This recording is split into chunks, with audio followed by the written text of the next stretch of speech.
Kuna degree ulioisoma shule, masters ulioisoma shule, professional exam ulizozifanya huko kwenye bodi mbalimbali.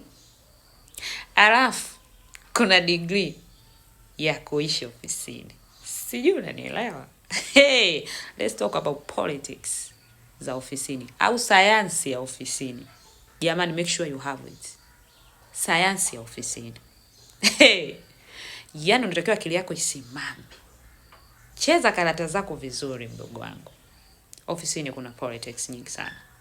Huwezi ukasema kwamba nitajifungia, sitaongea na mtu, taka mwenyewe. Utafeli ndugu yangu. We need a relationship in the office. Lakini the relationship has to be strategic. Yani tunahitaji mahusiano mazuri. So mahusiano ya mapenzi, mahusiano. Kwa sababu tunapofanya kazi kuna namna tunafanya kazi kwa pamoja. So there are that mahusiano, but they have to be strategic. Sawa? Ofisini mambo ni mengi, muda ni mchache. Lakini tunatakiwa kusurvive. Hutahama kila ofisi. Leo umesikia ofisi hii wamekusema unahamia hii, hakuna wasikosema. Yani hutohama kila ofisi. Ila unatakiwa sasa ujitengeneze, uwe imara, unaenda nao tu. Mimi kila siku sinawaambia, technique ni ile ile. Ikitakiwa uwe smart, be smart. Yani the smartest. Ikitakiwa soma mazingira. Kuna muda ukitakiwa uwe mjinga kidogo. Unajifanya mjinga, sio kwamba wewe ni mjinga. You are not mjinga. Kujifanya mjinga nako ni akili. You are not mjinga, ila katika hili umeamua uwe. Ujue na muda wa kuongea na muda wa kukaa kimya. Kuna muda mwingine kuna watu unawaona kabisa. Wale wamesema hivi na hivi kukuhusu kibaya kabisa. Lakini ukikutana nao ni hello, hi, are you good? Hizo ni office politics. And office politics unamkuta huyu na huyu wanacheka wanaitana darling rafiki yangu si, lakini wakigeuka hivi wana na unayaacha kama ya kuhusu, unapita hivi wanapita hivi.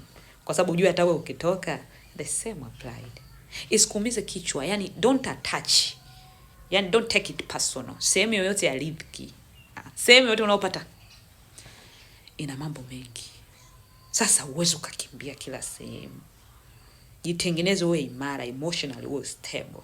Yani hata ukitetereka kidogo baadaye unafanya nini? Unajitia nguvu, unasimama. Utakimbia kila kazi. Kwa nini wakimbie kwanza? Kwa nini wakimbie?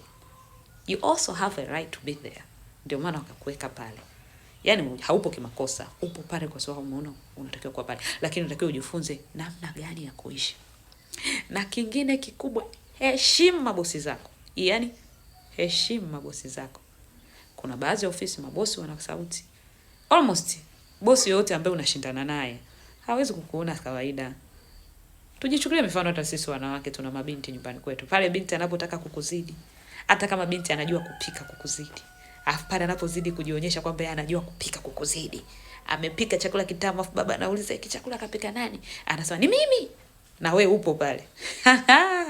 Kavita fulani kanaanza kamsuguano ambako soka lazima. Kwa my dear, utaambiwa kila kitu. Lakini ishi kwa tunaama ofisi pale ambapo mambo yamezidi sana. Unasema kweli this toxication inaondoka na akili yangu. Lakini haya mengine tunajifunza how to handle them and we stay. Hiyo ndo office politics. Degree ya shule afu kule kuna degree nyingine, hekima zaidi, hekima. Sio unaelewa hekima? Hekima zaidi. Hekima, yani hekima ndo utajua hapa nifanye hivi, hapa nifanye. Yani unajifunza. Yani usikimbie kila kazi. Umeenda kutafuta hizi. Usisahau kilichokupeleka pale. Sawa? Ciao.